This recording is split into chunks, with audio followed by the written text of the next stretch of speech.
The good news is we have fights this weekend. The bad news, though, is that we are back at the Apex. My name is Angelo. This is We Want Picks, and I'm going to break down the entire UFC Vegas 93 fight card, giving you my picks, predictions, and bets. But before I do that, why don't you head on over and check out the recap to UFC Louisville. This card was kind of a disaster. We had a ton of decisions, then a couple of controversial stoppages, some weirdo scorecards, some very odd game plans from some of the fighters. Overall, it was an interesting night of fights. I don't think it was the best. I don't think it was the worst. But what I do hate is when a card is just riddled with controversy. This main event stoppage was bizarre to say the least, but check out this video. The Home Alone face thumbnail is what you're looking for, and it's me breaking down the entire card immediately after it aired. Let me also tell you about our $100 premium member contest. Every single week, we have a poll up for premium members. And in that poll, you just go there and you click who you think wins fights. You don't need to pick outcomes. You don't need to pick, you don't need to do anything other than pick who you think wins the fights. And if you are correct, we'll send you $100. This is for premium members. Just a little perk to the premium people out there. If you go to your menu on the website, click account, and then promotions, you will see the contest right there. It's literally just a list of the fights, and you pick who you think wins. One entry per person, obviously, but if you're right, we send you $100. This is included in premium. You don't need to do anything special. And if you're right, we send you the money. We've paid this out in the past. It is obviously not impossible, especially when we get some of the more straightforward cards or the cards that only have like 10, 11 fights instead of 15, 16. But either way, if you are a premium member, take your crack at $100 for free. That's essentially a year's worth of premium membership. All you need to do is click account in the menu and then promotions, and you'll be able to go ahead and vote on those fights. Premium membership is more than a couple of contests. You're also going to get all of our picks, our bets, our round line leans, and everything else. One of those bets is a safety parlay. Safety parlay has been doing well lately. It hit last night. It hit the week before, and it continues to move forward and chip away. The safety parlay as a whole is insanely successful and insanely stable. Obviously, there are ebbs and flows. These are fistfights. We saw 6 underdogs win at UFC Louisville. There was 14 fights. 6 underdogs won. That is a tremendous number. That is almost half the card. And we still managed to put up safety parlays that do well. Last night, we were dodging landmines like we were storming the beaches of Normandy. But we were able to get it done. The safety parlay for UFC Vegas 93 will be up as well. But also, with this month's membership, if you go to WeWantPicks.com, you click Become a Member, it's freaking $10. Not only are you going to get UFC Vegas 93, you're going to get UFC Abu Dhabi, you're going to get UFC 303 because it's an entire month for only $10. You're going to get the bets. You're going to get tools. One of those tools is the line movement tracker. This is going to give you the opening odds, the current odds, the win probability, and the line movement for every fighter on every card. You're going to get the detailed data, metrics, and analytics. 38 columns of information that you can use to find your spots. I hit my prize picks this week. I hit my underdog fantasy this week. And overall, I've been dominating those the last couple of months, the last year or so. And that is because of the data. I use the data. The data very clearly told me that Ludovic Klein was going to blast past his significant strike number. It told me that Eduarda Mora was going to get past her takedown number. All of this data is available for you as a premium member, and it doesn't stop there. You're going to get the best DraftKings ownership projections in the game. If you take a look at the Louisville DraftKings ownership projections, our margin of victory was very wide. We destroyed Osimo, destroyed Roto Grinders. We destroyed these giant DFS companies. And if you watch these videos week in and week out, we do that. And these numbers will be preloaded into the DraftKings optimizer. You're also going to get a ton of other things. Just go to WeWantPicks.com, click Become a Member. It's freaking $10 an entire month for every single thing that we do. No weird packages separating picks and bets. No weird packages saying, well, just the data. But then if you, no DFA, all of it. One package, WeWantPicks.com, click Become a Member. We are headed back to Vegas, and we've got some weirdo matchups. We've got a lot of loser versus loser style matchups. And I don't mean loser like push somebody down on the playground because God gave them poor vision. I'm talking losers like didn't win their last couple of fights, so they've got them smashed together here. This one, for example, both of these gentlemen were just knocked out by Steve Garcia, both of them. And they said, you know what, why don't you fight each other and see who actually is good and who isn't good. But this card is going to be a tricky card. I think we will find our spots. And opening up the UFC Vegas 93 fight card, we have Costa taking on Shayilan Nuerdanbieke. Shayilan Nuerdanbieke is a powerful grappler. He likes to come forward. He will bomb away with some heavy strikes. He's got that bully style where he is going to plot forward. He is going to throw. He'll push you against the cage. He'll try to work in the takedowns. He will transition from one takedown to another pretty well. And if he ends up on top, he's got solid pressure with good ground and pound. He is one of two people in this fight coming off of a KO loss to Steve Garcia, where he actually looked decent. The power looked good. The wrestling looked good. But ultimately, he ended up getting put out in the second. He's taking on Costa. Costa is a well-rounded guy. He's got creative striking, solid grappling. Takedowns are forced, but he is strong enough and persistent enough to actually work them and force you to the ground. You will see him work for takedowns pretty often, but he doesn't need to. His striking is good. He's got solid hands, good technique. He strings together combinations well. He'll even mix in some spinning attacks. But he, too, is coming off that loss to Stevie G. And at times, Costa looks like a genuine prospect. At times, he's in there flowing. His striking looks incredible. It looks technical. But he does make weird decisions in fights. He'll decide to wrestle when there's absolutely no reason to wrestle. He often treats wrestling like his plan A, but it should be his plan B. He's a 2-1 favorite in this fight, and I just can't trust him here. If he defends and he keeps a distance with the striking, then he could have a phenomenal night. But if he engages and clinches against the cage and tries to do that weird takedown game, instead of just being the better striker, he can get reversed, he can get taken down, and he's going to have some issues. And it's going to be interesting because Nuerdanbieke seems to be the early consensus underdog pick of this card. I'm seeing on the internet, the interweb, on the line, I'm seeing people all over Shayilan Nuerdanbieke here. And I get it, but I don't agree with it. I am going to go with Costa because I do think he's the better fighter. It's just the decision-making we have to worry about. If Costa can keep distance, be the technical striker that he is, he could avoid the bully style from Shayilan and get it done. Melk's going to be the pick, but very, very, very, very low confidence in that. I'm not going to do anything with it. There will not be a bet on this fight, but I am going to go ahead and pick Costa. Then we have Tagir Ulanbekov taking on Joshua Van. This is an excellent matchup. I don't know why it's this early on the card because this has implications in the division. We have two guys that are quietly winning and getting things done. A clash of styles nonetheless. This is a good matchup. They are doing them a disservice by making it the second fight of the night. Obviously, this card could change. This is main card worthy. I mean, it's a freaking fight night. Like, let's not pretend. They have, before I go on a wild rant here, go check out the UFC 303 main card. Okay, you got a great main event, a great co-main event, and then you got Michael Venom Page on there. Okay, 3. The other 2 fights, dog shit. This fight, I would prefer this fight on a UFC 303 main card than the other 2 fights on that main card. Instead, they got it on a fight night, which is totally fine. That's what fight nights are for, right? You have fights every single weekend. You got to put some stuff together. I don't know why this is the second fight of the night. They're doing these gentlemen a disservice. Both of them could do something in this division. Both of them are doing quite well. A little absurd, but we'll go ahead and break it down anyway. We got Tagir Ulanbekov taking on Josh Van. And Tagir at this point, as we know, is a dominant come-forward wrestler. He does have some decent striking.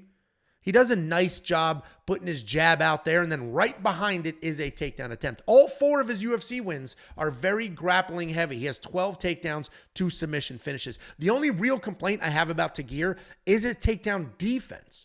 Even though his offense is so aggressive and he can take people down 12 times, he can get taken down. We saw Tim Elliott run through him, expose that a little bit.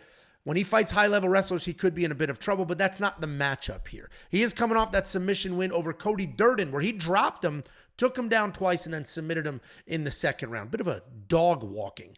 He's taking on Josh Van. This kid is only 22 years old. He is walking into his 3rd or 4th fight here in the UFC. So only 22 years old, already has a decent amount of experience here at this level. Style-wise, he's a solid striker with aggression, a little bit of power in there. Takedown and scramble skills are just okay. He is this new generation of fighter. So even though he is primarily a striker, he's going to be good everywhere. He can grapple as well. He does a nice job looking for things in scrambles and making his opponents work. He's coming off that KO win over a debuting Felipe Bunes. I've gone back and forth here. That's how you know it's a good matchup.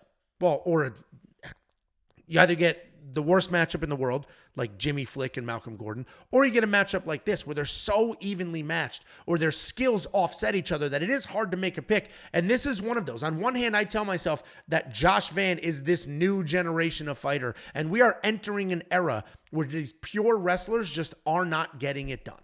They're just not getting it done. On the other hand, we've seen Josh get taken down 3 times in 3 fights, and we know for a fact Tagir can wrestle. I am going to pick Tagir here, but I would not be shocked if Josh sort of gives up that first round only to defend takedowns and bomb away in the second and in the third. If you remember last week's breakdown, when I picked Ludovic Klein, that was the same narrative. I was like, Thiago Moises is a heavy grappler and he's good everywhere, but the sport is passing him by. He is only 31 years old and the sport is already passing him by because he has that old school mid-2000s MMA style of let me just hang out with the striking. I'll get a takedown, but I'm not especially athletic, so I'm not going to Jordan Burroughs right through you. Let me get a takedown, and then I have this very formulaic jiu-jitsu. And it just didn't work out for Thiago because he couldn't get the takedowns, and he wasn't able to make it happen. And this new generation of fighter in Ludovic Klein looked absolutely spectacular. This could be the same. The difference is the Tagirs of the world, the beard with no mustache, will wrestle their asses off. It's not one attempt. It's a leg, a double, back to a single, up to the body, down to a single, back to a double, push, pull, run the pipe, try to take the back. They're nonstop wrestling. That is the only difference between the beard and the no stash and some of these other wrestlers. So I'm going beard, no stash here because ultimately I do think the non-stop wrestling will be the difference. In fact, his issue matchups are going to be people who can wrestle him like we saw with Tim Elliott, and that's not going to be Josh Van. Josh Van is a prospect. He does have good hands. He is an athlete. So he may have a great showing here, but I am going to go ahead and lean the no mustache, bearded gentleman. Then we have Jeka Saragih taking on Westin Wilson. And sometimes you see a matchup, and sometimes you say, oh, the UFC is trying to get him a win. Feels like what's what we got going on here. Because Jeka Saragih is a guy that has done pretty well internationally. He came through that road to the UFC tournament. If you don't know what that is, that's out of the Asia Pac part of the world. And they put together a tournament of all the prospects, and they go after each other, and they fight, and they work their way up. And then they did, in this case, a fight night in the middle of the night to determine the winner of that tournament. And I'm pronouncing tournament correctly. We've had this discussion several times on this channel. It is not tournament. Tournament is spelled T-U-R-N. Turn. Tournament is spelled T-O-U-R. I'm sorry if you disagree. That's just how it works. Google it. I oftentimes, while arguing with my in-laws, who are all from below the Mason-Dixon line, find myself pulling up Google, typing in a word, and then clicking the pronounce button and just mic dropping every time. Tournament is one of those. Anyway, Jeka Saragih came through that tournament. Ultimately, he didn't win, but he is a guy that's got some power. He's very fun to watch, and he is a guy that the UFC is probably looking to get some wins and push. He's coming out of a market that is relatively untapped, and he's exciting to watch. He's a very powerful guy. He's very fun. He's so powerful that he almost doesn't need to be good at anything other than finding that one big punch. He looks for the chin. More often than not, at least historically, he has been finding it. What's even more impressive, though, is that he has good grappling. His grappling and BJJ are pretty good. He can work in takedowns and submissions if he does not find that power. Overall, he's a well-rounded guy, but he does tend to headhunt. He just sits and bombs looking for that chin. He's coming off that bounce-back win over Lukic Alexander. And by Lukic, I mean Lucas, where he KO'd him in the first. He's taking on Westin Wilson. Westin Wilson has that karate-style striking, which honestly, outside of Wonder Boy, outside of Venom Page, is embarrassing. It's ridiculous to watch. It doesn't work. And they get lit up. That's another generation of fighter where that era is gone. Stephen Wonderboy Thompson is like a 1% athlete kind of guy. First of all, nuts handsome. Second of all, here you go. Here. Here's your Wonderboy Thompson. Look at this gentleman. This is hair dye. They said this gentleman is so handsome, he could sell hair dye. This is hair dye. I did buy it. That is not the color of my hair, but I bought it for shelf and display purposes. Regardless, where I'm going with this is we look at Wonder Boy. We see the success that he has as a karate guy, and then we look at some others like Bill Algeo's, Westin Wilson's. We look at some other people that have that style, and we're like, oh, that karate style, it doesn't work. It doesn't work. It does not work. It hasn't worked unless your name is Venom or Wonder Boy. It has not worked in a very long time. But regardless, Westin Wilson has that karate style. He's got low hands. He has a lot of in and out movement. He can be hittable because of the low freaking hands, and he can be hesitant. But when he does hit a flow, he likes to rush forward, throw heavy. He is very tall for this weight class. He uses his length well on the ground. He doesn't have the best wrestling, but he is dangerous on the ground because he is so long. He'll wrap things up and look for something. He's coming off that knockout loss to Jean Silva, where he was entirely too hittable. Well, how shocking that when you stand with your legs 11 feet apart and you keep your hands at your waist, that people can hit you. Oh, wow.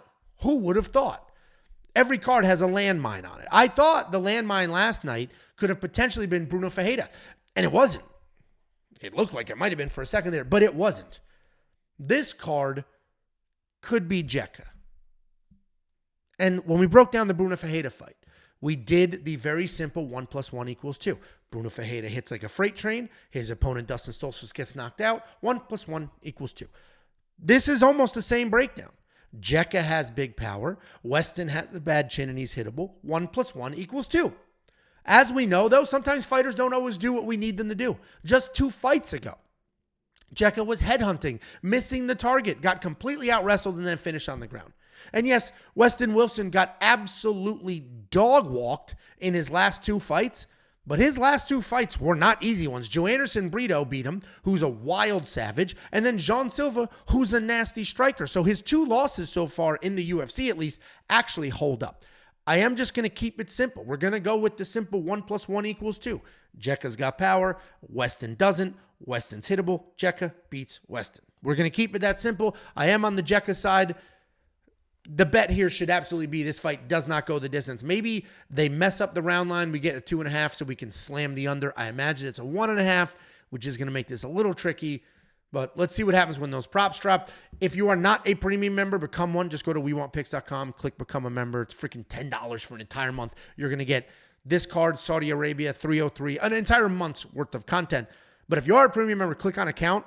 Go to your account page and link the Discord. The Discord is free. It is free to the public. But there are a few channels on there where we put in some content and that gets pushed to your phone. It's an alerts channel, essentially.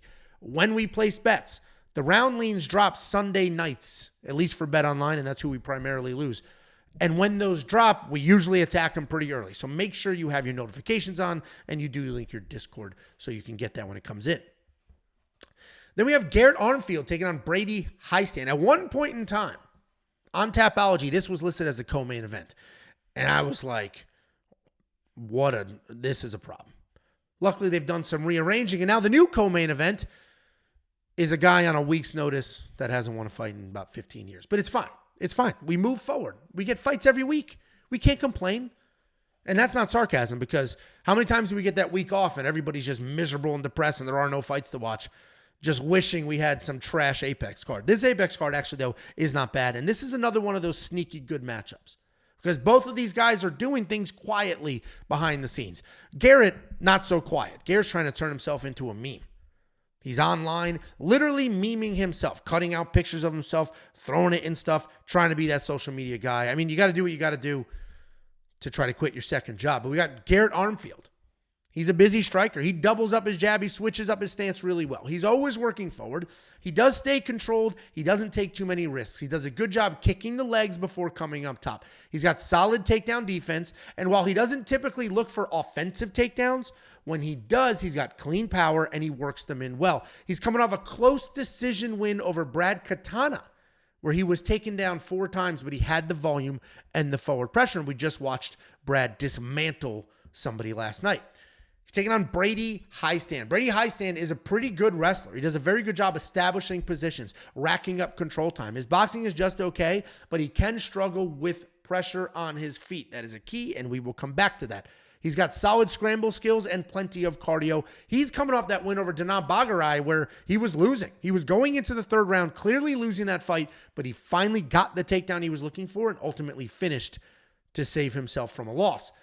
And when I saw this on paper, I immediately wanted to fade Garrett instantly. Instantly. I think he's getting way too much credit for a close win over Brad Katana, where he essentially won by just walking forward and going like this. That's how he won that fight. But then I did the tape study. And tape studies, so fun. Then I did the tape study. And I decided this isn't the fight to fade him.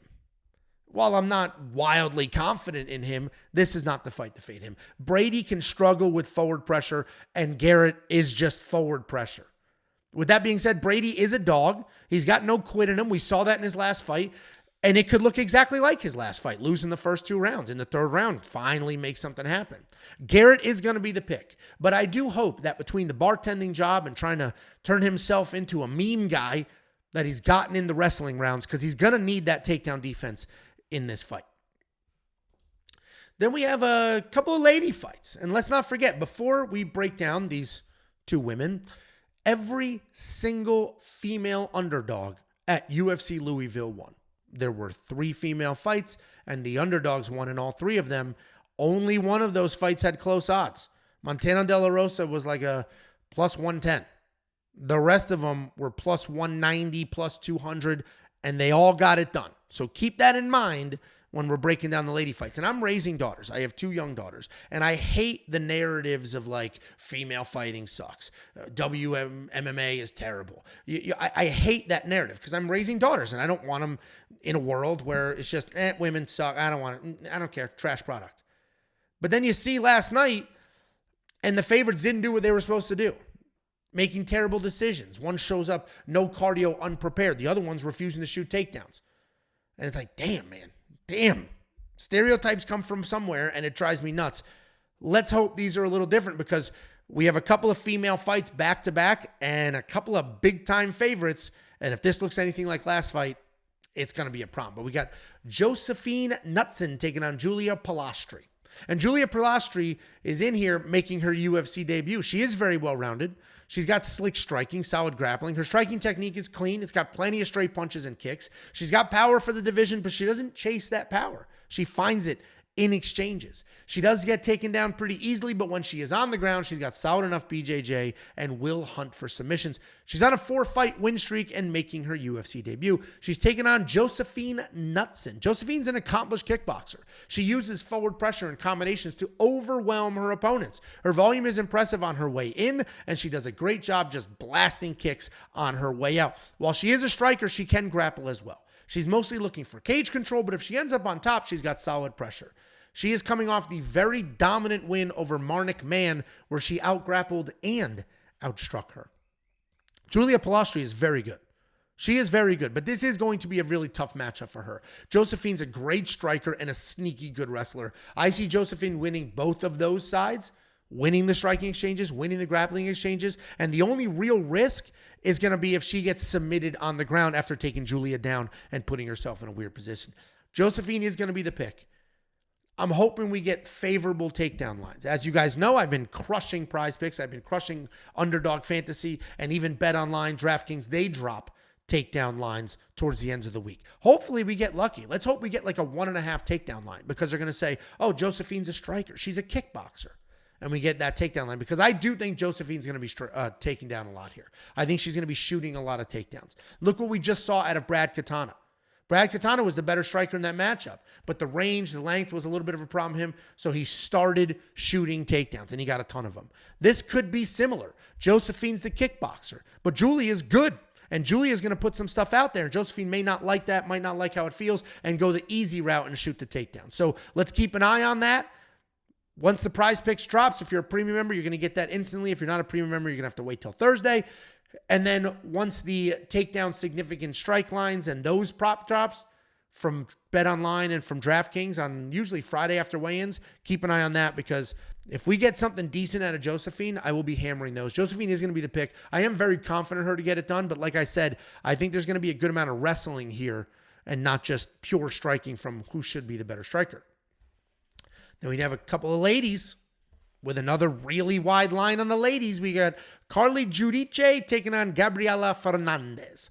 Listen, here's a little side rant. You can fast forward. I don't know if you guys ever watched Real Housewives of Jersey. I did. I mean, why wouldn't I? And on that show, there's a particular family, the Judices. And it was Judice.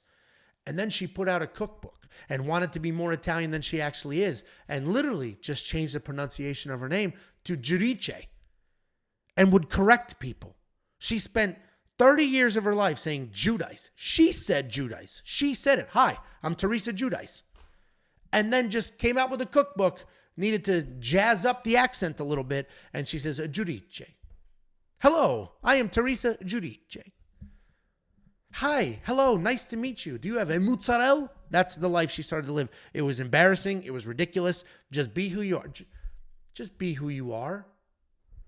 We got Carli Judice taking on Gabriella Fernandes. And I apologize for that. I know some idiot's going to comment, stick to the fights. Oh, if he would just get the bit. That, grow up. There is no shortage. Every ding-dong with a webcam is now putting out pick content because they see how wildly successful we have been. Like, I could do that. Go, if you want to see some boring dude with some topology, just list off picks. There is no shortage of that, I assure you. But if you want to see a Ben Affleck lookalike, crack a couple of jokes here and there, talk about some fights on a Sunday morning, well, I am your man. We got Carli Judice taking on Gabriella Fernandes. Carli Judice is a striker. She's got decent combinations, good volume. She does a good job mixing in punches and kicks, and she alternates between those two very quickly. Just bop, bop, boom, kick, and she won't even end the combination with kicks. Sometimes it's like left, right, kick, left uppercut, right hook, like incredible combinations like that. She is really putting things together quite well. She'll move forward, she'll set a nice pace, and she will throw combinations the entire fight. She can be taken down, though, but she's got a solid get-up game when she is taken down. And I say when, because she will get taken down. She's coming off a close decision loss on the Contender Series, which apparently was enough to get her a full-blown UFC contract. She's taking on Gabriella Fernandes, who is a powerful striker in her own right. She is very big, she is strong, she is fast, she is technical. She has very solid striking and solid BJJ as well. Her takedown defense is just okay, but it is mostly just her being bigger and stronger. She's not defending takedowns with clean technique. She's got solid BJJ and she can work well off her back, but it almost works against her at times because instead of scrambling, instead of creating space and working her way back to her feet where she is better, she just hangs out on the bottom throwing up nonsense submission attempts. She's coming off that loss to Teresa Bleda where she was taken down 3 times. And Gabriella finds herself winless in the UFC, but a massive favorite. I'll never understand that, but that is how these odds fell. Gabriella Fernandes is a big favorite here. It's probably because Carli doesn't wrestle. It's clear that all you need to do to beat Gabriella is a couple of takedowns because she'll hang out in the back. She'll just chill, just like this, like a cat, and then get nothing done. And with Carli not looking to offensively wrestle, this is going to stay a striking match. And if it stays a striking match, while Carli will probably have the volume and the forward pressure, I imagine Gabriella is going to be the better, more technical striker. She was an actual striker before moving over to MMA. I think this fight, though, is far closer than the 3-1 odds are going to indicate. I am going to pick Gabriella Fernandes here, literally only because I think she's the better striker, and I don't think Carli's going to wrestle. That's the reason. But when we're looking at bets, this might be a 29-28. This might be a split decision. Like, this might be a razor-thin fight. And when you get somebody that's a 2.5 to 1 underdog, like Carli Judice, you can get yourself that plus 3.5 bet for hopefully plus money. We'll take a look. We'll see when that drops. What that bet is you're buying points on the scorecard. If you bet on other sports, it's basically betting the spread. The way the math works, you're buying 3.5 points. The way the math works is as long as Carli either wins the fight outright, loses a split decision, or wins one single round on all 3 judges, like 29-28 across the board, all 3 judges, that bet hits. So we'll see when it drops. Sometimes we get that bet where there's a massive favorite and that bet is still juiced. And that will never make sense to me because it's like, wait, you're telling me you think this fight is razor thin, but we've also decided as a public that this other fighter's a 3-1 favorite. We'll see when that drops. Like all the other promos here, if you're not premium, become it. And if you are premium, make sure you have linked your Discord so when we do hit those bets, you get those alerts on your phone instantly. So Gabriella is going to be the pick, but I'm waiting for props because I might bet on Carli for the plus 3.5 because I think this fight is really, really close. Then we have Nate Maness taking on Jimmy Flick. Nate Maness, pretty good fighter. He's a pretty well-rounded guy. He's got good submission, solid power, good kickboxing. He's very tough, and he is willing to slug it out. He's got a solid wrestling base with takedowns in all but one of his UFC wins and an impressive 78% takedown defense. He is coming off that knockout win over Mataus Mendonça where he didn't even need to wrestle. He's taking on Jimmy Flick. This guy's a grappler who will take risks to get the submission. He has okay takedowns. He averages about 2 per fight. His striking is stiff, and he has a negative striking differential of 2 to 5. I'm pausing because that means, here's the actual. 2 to 5 was rounding. It's far worse than that. He lands 1.7 significant strikes per minute. A full minute. Sit there for a minute and land, and then 0.7. But it's okay because on the other side of that, his head bounces back and he is lit up with 5.2 significant strikes per minute. Poor Jimmy, man. Poor Jimmy. He does have wild submissions, though. He has an all-time submission a couple years ago, just a flying triangle. It was unbelievable. And that's what sort of keeps him around. He did just come off a come-from-behind win over Malcolm Gordon where it was obvious that he's kind of terrible. And sometimes you don't need to look at the opponent. Sometimes all you need to do is look at one side of the fight and there's the pick. This is one of those fights. And not because I saw Nate Maness and was like, oh, done. This is the pick. I saw Jimmy Flick and I was like, well, I think we're done here. So Nate Maness is going to be the pick. That's it. Nate Maness is the pick. And unless Nate Maness is out here betting on himself to lose, this is as close to a lock as you're going to get in a sport like this. Another lock is the fact that we'll send you $50. If you go to wewantpicks.com/bets and you use our link to sign up with any one of our partners, we send you $50 as a thank you. I mention this every week, but this is affiliate marketing. There's no weird tricks or anything like that. Literally, they pay us, right? We are affiliates. They'll pay us for new customers, and then we'll take some of that money and give it right back to you for 2 reasons. 1, to encourage you to sign up, pretty straightforward, and 2, to say thank you. The reality is all of this exists because people are willing to watch us and people are willing to go to the website and click the buttons and sign up for things. So why not share? And this is a very easy way to do it. wewantpicks.com/bets. Use the link, sign up, make a deposit, and then we will send you $50 as a thank you. And you can use that $50 if you'd like. You don't need to, but you can use it to become a premium member. Premium membership is going to get you all the picks, the bets, the tools, the round line leans, everything else you could ever want or need, including artificial intelligence picks. It's also going to get you the safety parlay. Safety parlay is feeling good, baby. 2 in a row. Sorry, I didn't mean to say baby. That was weird. 2 in a row. 2 in a row. And while that sounds like, oh, wow, 2 in a row, you zoom out, it hits at a 70% event win rate. 70% as a whole from the existence of the safety parlay, which is about 2 full years at this point. It hits at a 70% event win rate. The lifetime ROI is 25%. Safety parlay continues to be a thing. It is a long-term thing, meaning these are not plus 500 bets. They are safe is the key word in there. They are safe, but over the long term, it continues to be the beacon of stability. Unlock this, everything else, wewantpicks.com. Click become a member.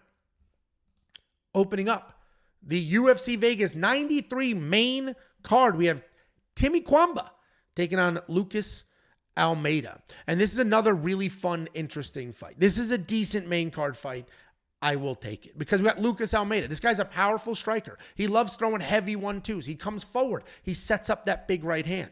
When he senses blood, when he feels that you're in a little bit of trouble, he will drop his hands, march forward, and throw whatever he needs to get that finish. But he is aware enough to know that he's a striker, not a grappler.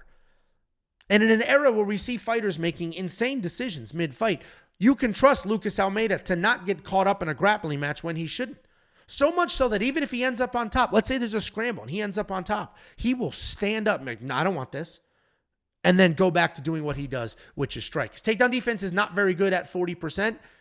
It is the largest hole in his game, but he is good, although he is coming off that knockout loss to Andre Fili. He's taking on Timmy Cuamba. He is also a striker with good takedown defense, fast hands, and decent power for his weight class. He does a great job working the body with an early investment, hoping for a late payoff. He's very technical and not gun-shy, but I wouldn't categorize him like as a beast or as a killer or anything like that. He has some takedowns, but they don't feel comfortable. They don't look smooth. And the control after the takedown is almost non-existent. He's coming off the very short notice loss to Balajioki, where he looked accurate, sharp, and he did show off his toughness. Timmy Cuamba is a good size favorite here. He's a 2-1 favorite in this fight. And I think that is very heavy recency bias. He did look good in a short notice loss. And that was up in weight. While Lucas is riding back-to-back losses. But if Cuamba was a big-time wrestler, I would actually understand, right? Go ahead, take Lucas down, and you should be good. But in a striker versus striker matchup, with Lucas having the much higher level of competition, I'm going to go Lucas here. I'm going to go Lucas here. Because Cuamba can be low volume. And if Lucas pushes the pace and his chin holds up, he can take over. Lucas is the pick. This could be a really fun fight. And we're going to go ahead and lean that side. But certainly Timmy has a pretty straightforward path to victory here if he wants to work in the wrestling. Then we have Miles Johns taking on Douglas Silva de Andrade. I can't stand the long names, not for any reason other than it screws up the graphics, it screws up the charts, it screws everything up because it's such a freaking long name that it pushes things to the next row. It's a whole thing. So for this breakdown, it's Douglas de Andrade. I should just call him Douglas Silva, but it's Douglas de Andrade. This is another good fight. This is actually, like I said, this is a decent fight night. It has Vegas in the name, and we've been conditioned over the last 8 months to be like, oh, trash card at the Apex. This is actually a decent card at the Apex. Douglas Silva de Andrade, 29-5. This guy has been around the block. He has gotten his fights in. He's been around a very long time, and if you dig into his record, you'll see that he has fought a who's who of former champions in multiple weight classes. He's a compact guy. He's got solid boxing, lots of power, solid BJJ on the ground, but the BJJ is mostly there as a backup plan because he's not going to initiate any wrestling takedowns. His ideal fight is a dirty boxing match inside the pocket or a ground fight where he is on top after winning a scramble. He's coming off a decision win over Cody Stamann where he was in great shape, had a takedown, and showcased an incredible chin. He's taking on Miles Johns. Miles Johns is a tricky guy to break down because he's a good, strong wrestler with heavy hands and explosive speed. But he does have that love-hate relationship with wrestling because at one point, it was the core of every single thing he did. And then he found some power, knocked a couple of people out, and he abandoned the wrestling to sit on overhand rights. He seems to be headed back to the glory land. He seems to be headed back to the wrestling and back in the right direction. He's coming off his third win in a row, all three of which needed wrestling to get it done. And he's going to need wrestling in this fight. Miles Johns is much younger, much faster, likely the more well-rounded fighter, but he is still the underdog here, and I think that's entirely because of how durable Douglas is. Douglas is not a guy that you can get out of there quickly. He will push your cardio. And the pushing of the cardio can be an issue here because Miles doesn't have any to spare. Miles is like your cheap friend in college that was like, we need to drive 86 miles. I have no gas. I'm going to put $7.38 worth of gas in here, and it's going to get us exactly to our destination. Like he has like an exact amount of cardio for a 15-minute fight. Not a second more. Not a second more cardio. And one extra punch, one extra takedown attempt is a problem because he doesn't have the cardio to spare. And I do think that's why Douglas is the favorite here because he will make you work. He's not a guy that you can get out of there. So you know you're going to be in this fight for 15 full minutes. I do think Miles is improving, and I think his explosiveness may be the difference here. It's going to have to be early because it will not be there late, but I think he can land more strikes. I think he can get a takedown or two and squeeze out a razor-thin decision. I am going to go the underdog here in Miles Johns, hoping that the 30-year-old has a little bit more gas in the tank than we have seen in previous fights. Then we have a very good prospect who I enjoy, Asu Almabaev taking on Jose Johnson. And I said it that way because a lot of people think Asu is boring. I don't think he's boring. He's got a flashy striking style, dominant wrestling. He can control that striking range and work in some spinning attacks, and then he'll shoot big takedowns. He'll control on top. He doesn't go looking for submissions, but he does do a great job grabbing them in scrambles. He's strong. He sets a great pace. He's got plenty of cardio, and he's coming off that decision win over a feisty CJ Vergara where he had 9 takedowns. That's always an indication of two things. When you get 9 takedowns, it means A, you're a good wrestler and you can take somebody down. It also means, B, you have no control. In this case, in the CJ Vergara fight, I wouldn't say Asu had no control. I would say CJ never stopped. He's like a wet pig.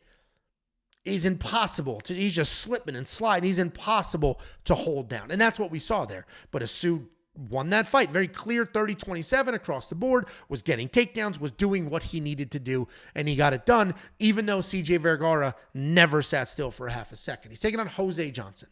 Jose Johnson couldn't be built any differently. He is very long and a Muay Thai striker. He uses his length really well. He likes to come forward and control the center with his speed and that length. He's got versatile striking where he'll use teep kicks, clinch work, traditional boxing to touch his opponents up. He does not have the best takedown defense, but he does have some trip work for takedown offense and then good pure BJJ actually on the ground. He's coming off that submission win over Chad Anheliger. Jose Johnson is long enough to give Asu some trouble.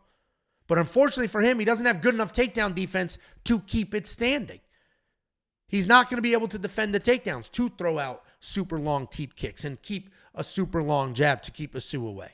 Which means Asu's going to come forward, snatch things up, grab those long-ass legs, and then grind out another very straightforward win. Right now, Asu Almabaev is minus 400. And that sounds absurd, but it's not a 4-1 favorite. If you look at the implied odds, that's very, very reasonable.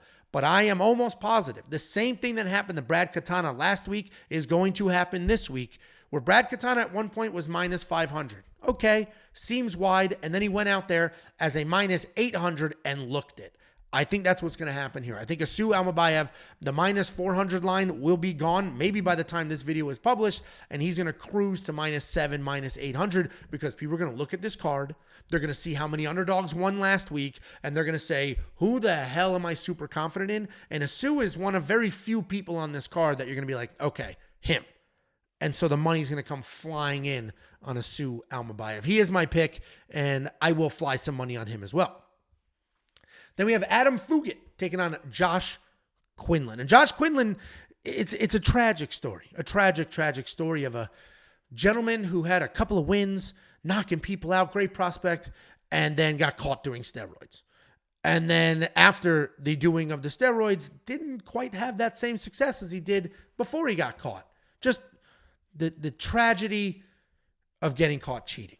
But Josh Quinlan is a very dangerous guy. He's got some very real power. He has 2 wins in the UFC. He knocked out both of his opponents. One of those wins was on the Contender Series. As I mentioned, that was ruled a no contest because of USADA issues. He isn't just a striker, though. He is a BJJ brown belt. He actively competes in grappling competitions. He's a very dangerous guy who is on a bit of a skid, his most recent loss being a TKO loss to Danny Barlow in an absolute dogfight. He's taking on Adam Fugit. Adam is a forward pressure wrestler with a pretty loose boxing style. He bounces on his toes, he's got a high tight guard, and then he lunges in for takedowns. He's incredibly strong, and even when he doesn't have the best takedown entry, he can pick you up and slam you down.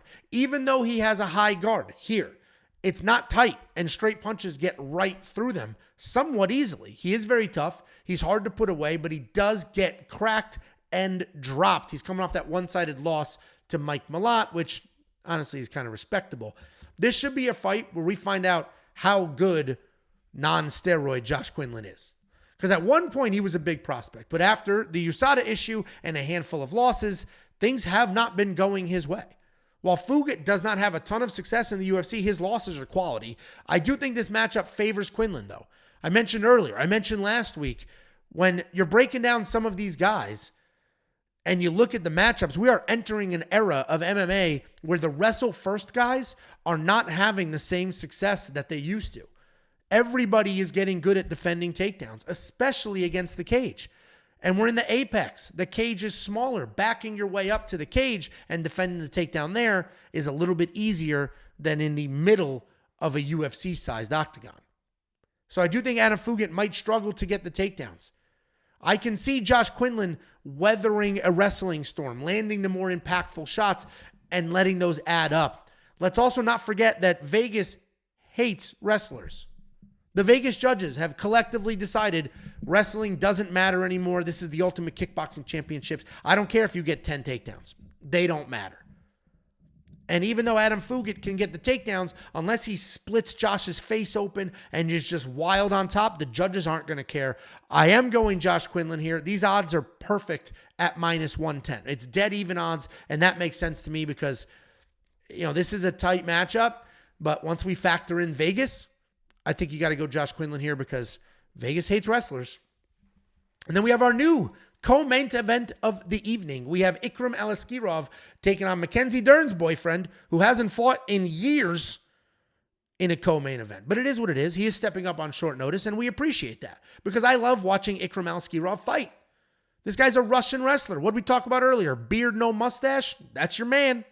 That's your man. Beard, no mustache? You know exactly what this guy's going to do. And he fights exactly like that beard without a stash.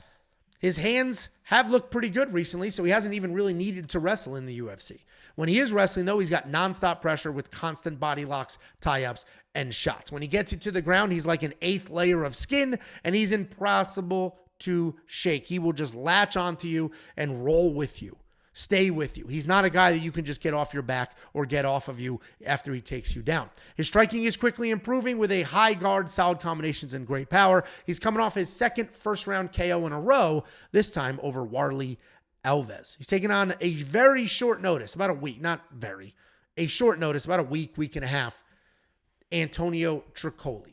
He's coming back after 3 years away because of a USADA issue. He was supposed to fight a few weeks ago, but he did pull out last minute. He is very big for this division. He is very long for this division, and he will throw those long strikes while coming forward, and once that distance is closed, he looks to grapple. He doesn't look like he has great power, but he's got plenty of knockdowns and knockouts because of the length and his ability to hit you while he is so far outside of the pocket. His takedowns are mostly trips and uchimatas, but once he gets you to the ground, he is an aggressive grappler who uses that length to lock up chokes. No one thought Tricoli was going to beat his previously scheduled opponent a few weeks ago. And I don't think he's going to get much support here either. Ikram is seemingly that guy.